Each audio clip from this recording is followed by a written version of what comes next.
Meus irmãos, abramos nossas Bíblias no livro de Deuteronômio, no capítulo de número 4, para dar sequência às nossas exposições.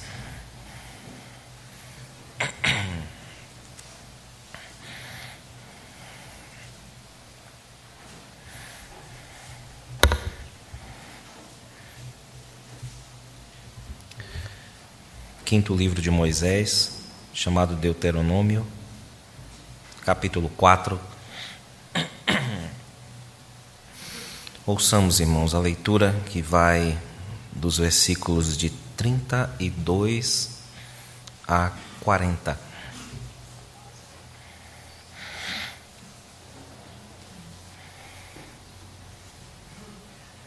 Deuteronômio 4, de 32 a 40, assim nos diz a palavra do Senhor. Agora, pois, pergunta aos tempos passados que te precederam, desde o dia em que Deus criou o homem sobre a terra, desde uma extremidade do céu até a outra, se sucedeu jamais coisa tamanha como esta, ou se viu coisa como esta, ou se algum povo ouviu falar a voz de algum Deus no meio do fogo, como tu a ouviste, ficando vivo. Ou se um Deus intentou ir tomar para si um povo do meio de outro povo, com provas, e com sinais, e com milagres, e com peleja, e com mão poderosa, e com braço estendido, e com grandes espantos, segundo tudo quanto o Senhor, vosso Deus, vos fez no Egito aos vossos olhos. A ti te foi mostrado para que soubesses que o Senhor é Deus, nenhum outro há senão Ele. Dos céus te fez ouvir a sua voz para te ensinar, e sobre a terra te mostrou o seu grande fogo, e do meio do fogo ouviste as suas palavras. Porquanto amou teus pais e escolheu a sua descendência depois deles, e te tirou do Egito, ele mesmo presente e com a sua grande força, para lançar diante de ti nações maiores e mais poderosas do que tu, para te introduzir na sua terra e te dar por herança, como hoje se vê. Por isso hoje saberás e refletirás no teu coração que só o Senhor é Deus, em cima no céu e embaixo na terra, nenhum outro há. Guarda, pois, os seus estatutos e os seus mandamentos, que te ordeno hoje, para que te vá bem a ti e a teus filhos depois de ti, e para que prolongues os dias na terra que o Senhor teu Deus te dá para todo sempre. Amém. Meus irmãos, muito se tem falado hoje de que o ser humano, ele é uma criatura sob muitos aspectos narrativa. Ele é um ser narrativo, porque ele próprio tem uma história, uma constituição, e de certo modo falar de história é falar de nós mesmos que estamos inseridos nela. Não por acaso, segundo os estudiosos, a Bíblia é composta por pelo menos 35% do seu conteúdo pelo gênero narrativo. São contos, são histórias que Deus nos deu para nos orientar no nosso próprio tempo, irmãos. E esse gênero, ele guarda uma ligação fundamental com outros entendimentos que nós temos hoje de história, como o entendimento de muitos acadêmicos do que seria história, as pesquisas que são feitas, as alegações que são feitas, com graus de certeza variados, para se determinar o que aconteceu no passado. Existe, de certo modo, isso também na Bíblia, mas a história sacra, ou a história tal como é contada por um livro inspirado, como a Escritura Sagrada, irmãos, se a Bíblia é soprada por Deus, como o próprio Espírito já nos convenceu de que e um Deus que não apenas sabe se expressar, mas é um Deus também que controla todos os eventos e que não pode se enganar e que não pode mentir, então nós estamos diante de uma história que é superior, uma história que é contada por um ser que sabe mais, não apenas do que aconteceu, mas também daquilo que poderia ter acontecido. E, portanto, a história sagrada nos é infinitamente mais útil, embora nunca devamos desprezar os historiadores e seus produtos culturais. Devemos nos lembrar que a Bíblia é muito mais do que história. E assim, quando ela fala da história humana ou da própria história do povo de Deus, ela deve ser considerada com toda a gravidade, com toda a devoção pelo povo de Deus, irmãos. E ela nos será, assim, útil não apenas para compreendermos o nosso passado espiritual, mas também para nos orientarmos em relação ao nosso futuro, aquilo que Deus nos propõe para fazer hoje, irmãos. Os versículos que nós lemos concluem uma meditação longa de Moisés acerca do segundo mandamento da lei de Deus, que é aquele que proíbe fazer estátuas com o fim de adorá-las num culto.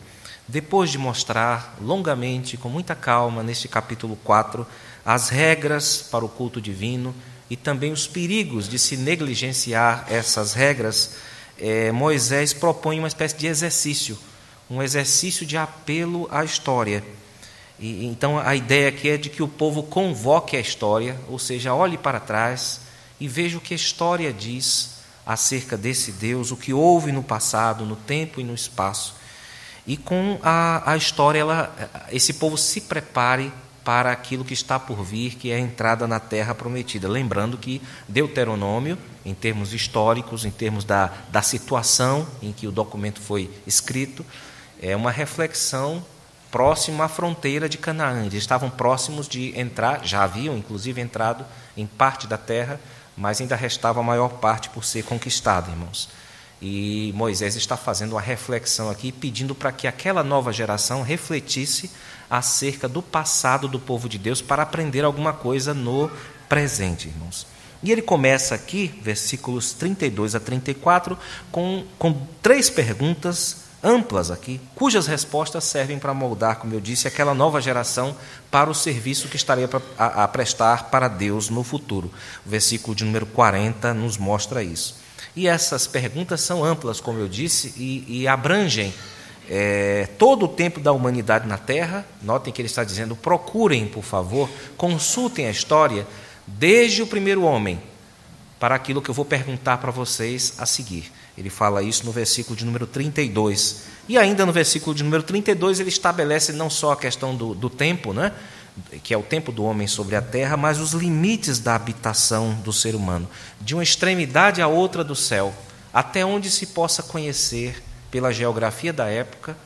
Pesquisem aquilo que pode ser considerado como parte do desenvolvimento cultural das nações, ou seja, a história, tal como nós a conhecemos.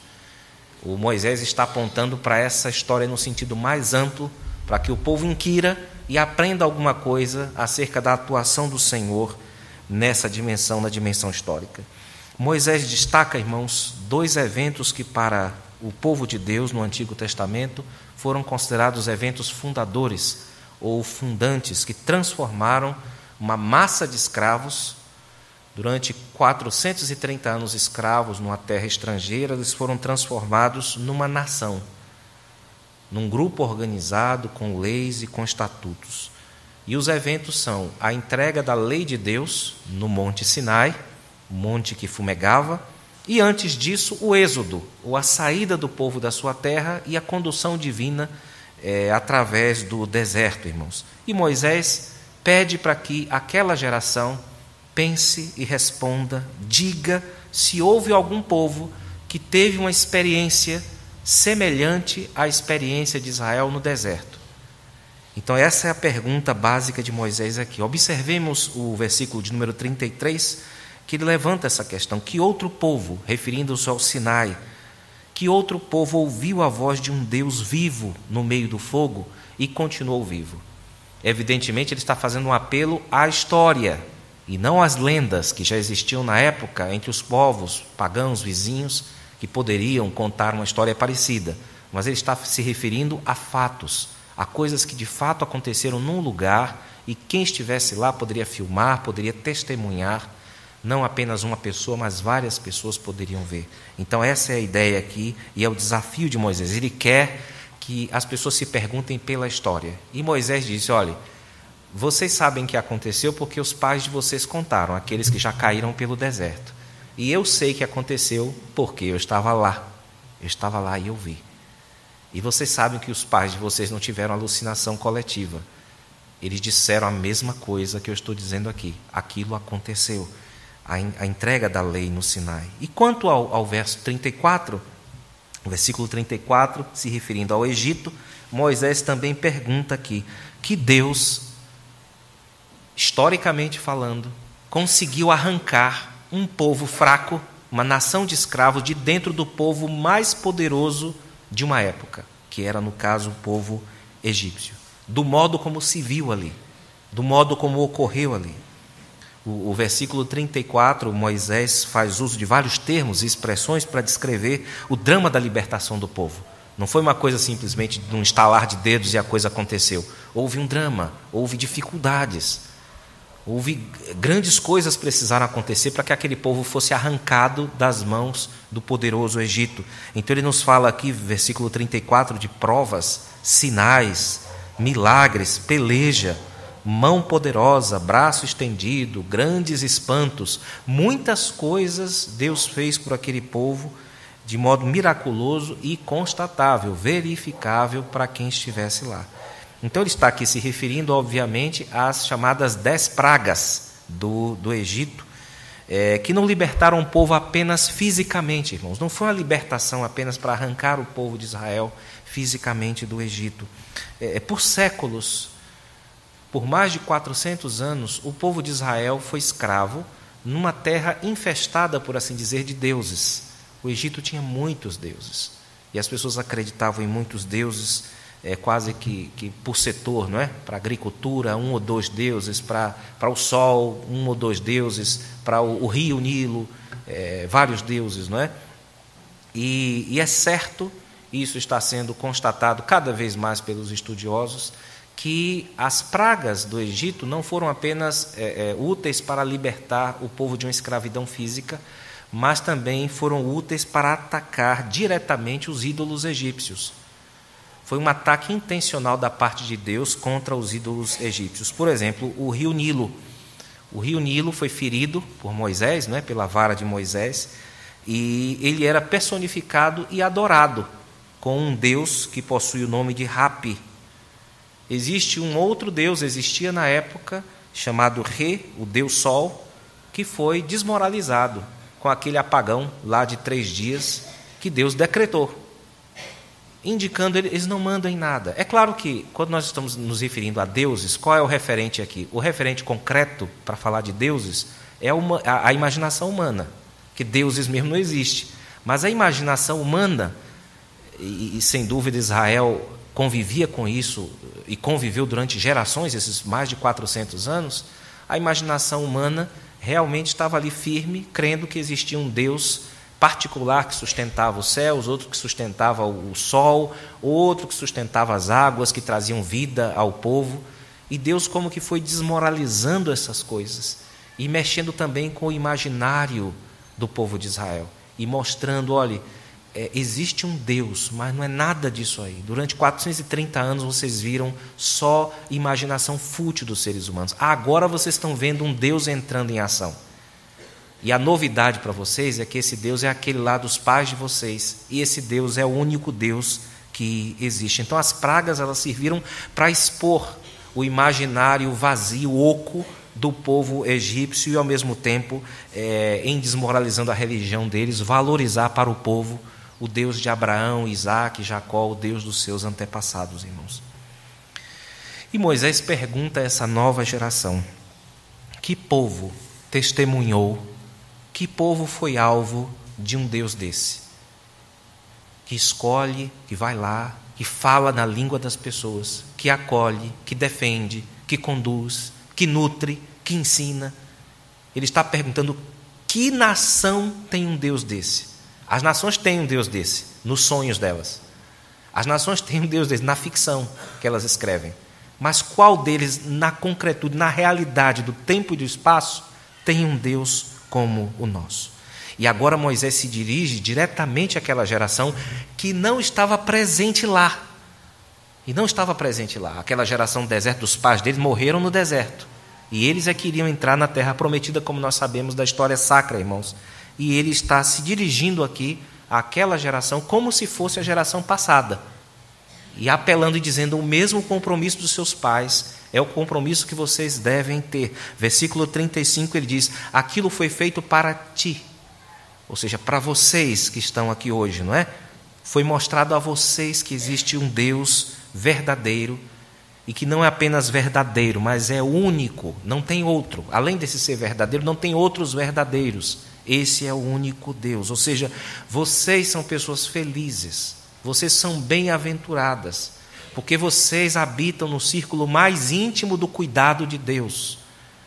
Vocês, portanto, são pessoas muito felizes e privilegiadas, irmãos. E o texto continua dizendo que Deus mesmo abriu os olhos das pessoas. Deus mesmo abriu os ouvidos daquele povo de Israel com a sua voz. Versículo de número 36, com o objetivo de ensiná-los. A ideia de ensino aqui é o ensino de um pai a um filho. A base dessa relação é aquilo que hoje nós chamamos de amor, e que entre os antigos, no Antigo Testamento, é chamado de misericórdia. O versículo de número 37 nos diz: porquanto amou teus pais. Essa foi a grande motivação de Deus em libertar o seu povo, porque Ele o amava, Ele o amava. E Ele passou a ensinar esse povo, também baseado nesse mesmo amor, e Ele cuidou desde os patriarcas, passando por várias gerações, até que se chegasse àquela geração que foi arrancada das mãos dos egípcios e foi conduzida por um deserto, até que chegasse essas novas pessoas, versículo 38, que estavam agora prestes nas fronteiras da terra de Canaã, prestes a herdar a terra prometida, irmãos.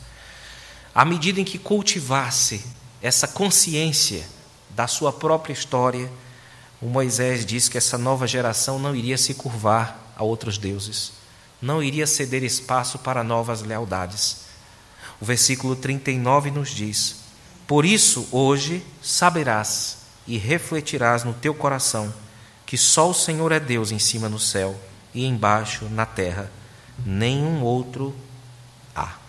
Nenhum outro há. O último versículo dessa porção, irmãos, é uma espécie de tarefa que Moisés dá para o povo de Israel.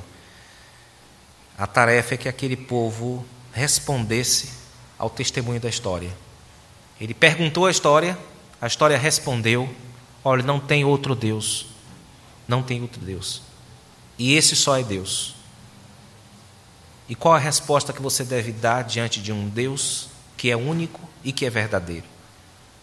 É servi-lo, é obedecê-lo, é curvar-se perante as suas demandas, não apenas porque Ele é Deus único e verdadeiro, mas porque Ele ama aquele povo a quem Ele se dirige como um pai que quer o bem ao seu filho amado, irmãos. Então, quando o povo entendesse, refletisse acerca do seu passado, ele teria o seu futuro iluminado pela graça de Deus, pelo poder, pelo amor de Deus. E o que é que acontece? Nós até mencionamos isso pela manhã, quando nós somos expostos à perfeição. Qual é a reação de quem é exposto à perfeição? É uma reação de constrangimento. À medida em que você é objetivo com a perfeição, você a contempla, você se comove, mas imediatamente você lembra que você está ali e que você não é perfeito e que você precisa, você deseja aquilo também e você quer se amoldar. Então a frase comum àqueles que contemplam a perfeição é: eu tenho que mudar de vida, eu preciso mudar de vida, porque eu tive a oportunidade de ver essas coisas maravilhosas.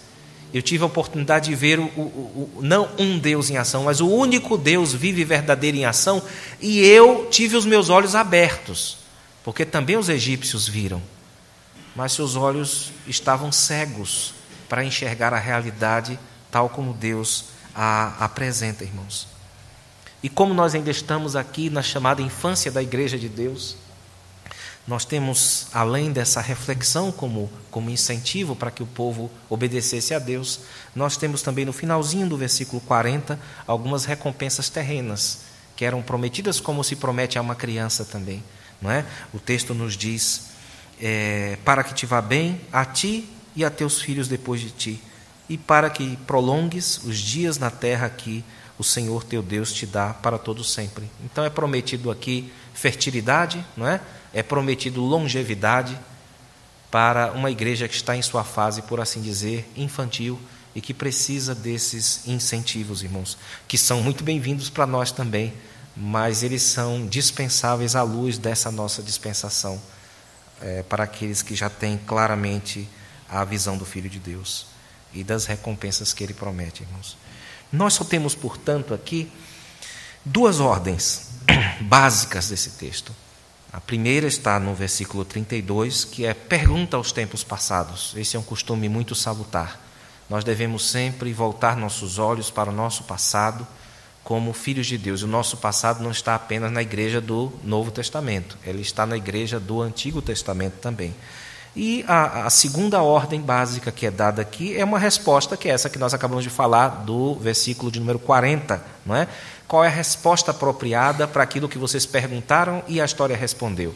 É guardar o ensinamento do Senhor Deus. Então nós temos uma pergunta e nós temos uma resposta. E essa é a essência disso que Moisés está transmitindo às novas gerações, irmãos. Deus seguiu, como nós bem sabemos, mostrando o seu grande poder, a sua glória, a sua graça, a sua misericórdia no Novo Testamento, especialmente e centralmente na pessoa do seu Filho, que fez uma obra difícil, uma obra penosa, uma obra complicada, e seu objetivo não foi apenas salvar as pessoas no sentido de justificá-las, irmãos. Deus não enviou seu Filho apenas para nos justificar. Deus enviou seu Filho para nos justificar e nos santificar, para reunir para si um povo santo, zeloso de boas obras e que tem certeza que está com Cristo, tem certeza que irá para o céu quando passar desta para melhor. Então, a obra de Deus não vem apenas para livrar as pessoas de uma encrenca, de um grande problema, como foi o caso do Antigo Testamento. Deus não veio trazer para o povo apenas um livramento físico do Egito. Deus veio para livrar um povo do livramento dos problemas físicos do Egito, mas também para conduzir esse povo de modo amoroso e por meio da sua disciplina em obediência, irmãos. Então, quando nós olhamos para o nosso passado, nós temos de ter essa consciência, tanto o nosso passado espiritual da igreja do Novo Testamento, como da igreja do Antigo Testamento, nós temos a obrigação de sempre revisitar nossas raízes. E, fundamentalmente, a Bíblia trabalha também com isso. Deuteronômio é o livro da revisitação, não é? Significa ele próprio, a palavra Deuteronômio, segunda lei, significando a lei repetida. E é isso que nós vamos ver na entrada do capítulo 5. É o recapitular daquilo que já foi dito em Êxodo 20, pela primeira vez. A entrega da lei no Sinai, e depois ela é retomada agora, já numa nova geração. Por uma nova geração, Moisés vai falar tudo outra vez para aquela geração, irmãos. Então, para que alguém desobedeça a Deus, para que um crente viva em desobediência a Deus, ele precisa esquecer de quem ele é. E é sempre assim. Quando nós pecamos, existe uma espécie de suspensão, pelo menos imaginativa, da nossa identidade. Você esquece quem você é. E se alguém pegar você com a boca na botija, fazendo coisa errada, alguém vai te lembrar fundamentalmente o seguinte: você é crente. Você é crente. Então, para a pessoa pecar, ela precisa, pelo menos naquele momento, fazer esse giro na imaginação dela e esquecer e suspender o fato de que ela tem uma experiência com Deus, de que ela é uma crente. E para isso, para cometer esse ato, ela precisa também esquecer não só de quem ela é, né? Ela tem que esquecer de quem o próprio Deus é. Então vejam que a memória na Escritura, irmãos, não é movimento cognitivo meramente, mas é um negócio que plasma, que de fato molda aquilo que nós somos, a partir do passado, no presente, e nos prepara também para as tarefas do futuro, irmãos. Há um jurista chamado Bertrand de Jouvenel, que ele, num dos seus livros, ele nos dá a notícia de que até o século XVII, os camponeses europeus não eram obrigados a ir à guerra. Então quem é que ia? Eram soldados pagos para isso, né? Gente treinada para isso. O camponês não precisava ir. Mas havia outra classe, que era a classe dos nobres. normalmente era uma classe que tinha muitos privilégios, tinha uma moral bastante frouxa, podia aprontar um monte, ninguém falava nada. E os camponesezinhos tudo indo para a missa, né? Tudo indo para os cultos, quietinho ali, só com a mulher, com o emprego, vivendo a vidinha deles, sofrendo. Mas na hora da guerra, eles não iam, não. Essa ideia do alistamento obrigatório é muito recente. Na verdade, ela pertence ao século XX. A ideia de que todo mundo vai ser convocado para a guerra. Antes não era assim. Então, o camponês estava dispensado, mas o nobre, se ele fugisse de guerrear, quando o sapato apertasse, ele ia ser morto. Ele era morto. E daí nasceu o ditado entre os franceses: a nobreza obriga. Muito interessante isso, né? A nobreza obriga. Você tem muito privilégio, você vai ter também, em contrapartida, muita responsabilidade. Alguém já disse corretamente, guiado pela Escritura, que os cristãos eram como que mendigos, espiritualmente falando, que foram adotados por um rei. Então pegaram um mendigo, deram um banho, puseram numa mesa maravilhosa, deixaram a boca dele bonita, consertaram os dentes, tudo muito maravilhoso, deram a roupa, anel, etc, etc. E Deus pôs ele numa mesa e passou a tratá-lo como filho. Só que agora esse mendigo vai ter que andar de acordo com a nobreza. Ele vai ter que aprender, digamos, a lavar atrás das orelhas. Ele vai ter que começar a pensar que ele vai ter que abraçar aquilo que Deus está dizendo sobre ele, que ele não constata ainda na realidade. Então tem um efeito performático, performativo na vida dele, essa declaração de Deus: você é meu filho. A partir de hoje você não é mais um mendigo, a partir de hoje você tem um futuro glorioso. Então nós estamos de parabéns por esse privilégio, isso é uma maravilha. Mas não esqueçamos, irmãos, de que quando Deus concede a alguém um grande privilégio, se a pessoa tem um privilégio e ela não tem, em contrapartida, uma responsabilidade, ela usurpou aquele privilégio em alguma coisa. Vocês veem isso às vezes na política, né? Alguém tem um excesso de privilégios e não assume suas responsabilidades. Os cristãos não devem ser assim. Se Deus nos concedeu um privilégio tão grande de fazer parte do círculo mais íntimo dos cuidados de Deus, então é certo que existe também para nós uma pesada responsabilidade. Porque o Deus que nos justifica é o Deus também que deseja nos santificar, irmãos.